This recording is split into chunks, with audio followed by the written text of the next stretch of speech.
সুপ্রিয় দর্শক, আমরা এখন আখ লাগাবো, আখ রোপণ করব। তো চলুন দেখে যাই। এখানে একটা আখ লাগানো হয়েছিল। আমরা এটা একটু লম্বা করে দিতে চাচ্ছি। যারা আপনারা বাসায় ছাদ বাগানে কুশির বা আখ লাগাতে চান, তারা এভাবে নিচের দিকে গর্ত করে দিবেন, যেন কুশিরটা উপরের দিকে আসতে পারে।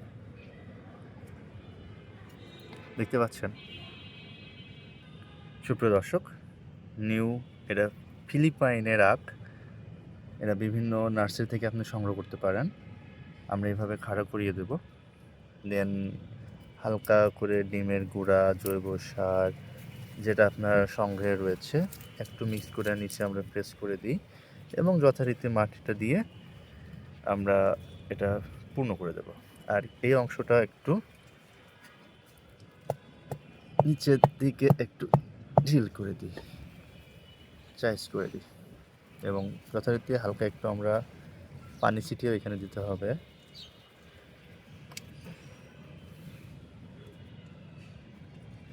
হয়ে গেল।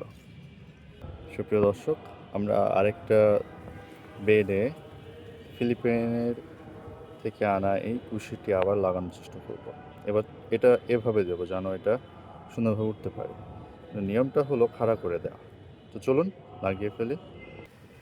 দেখুন, এটা এইভাবে লাগানো হয়ে গেল। প্রথমে আমরা ওকে তুলেছিলাম, পরে এখানে চাপ দিয়ে দিই। এই যে এখানে একটা চোখ রয়েছে, এই চোখ থেকে নতুন কুশির হবে। এবার আমরা এখানে প্রেস দিয়ে হালকা করে তাকে আমরা বিট করে করে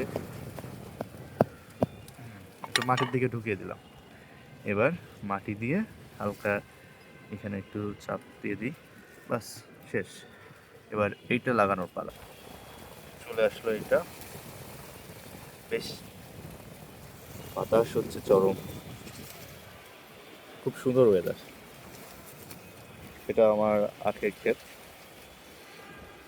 এখন নতুন আমরা গাছ লাগাবো, চারা রোপণ করতে হবে। চলুন এখানে আরেকটু দক্ত করি। মনে হচ্ছে এখানে আরেকটা আছে। হ্যাঁ, যা ভেবেছি তাই। মাটিগুলো একটু শার্ট করে দিই, আবার এবার এটা সুন্দর করে বসিয়ে দিই।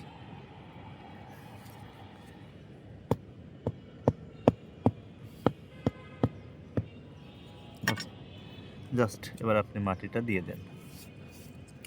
আপনি চাইলে ছাদে এভাবে সুন্দর করে আখের চারা লাগাতে পারেন।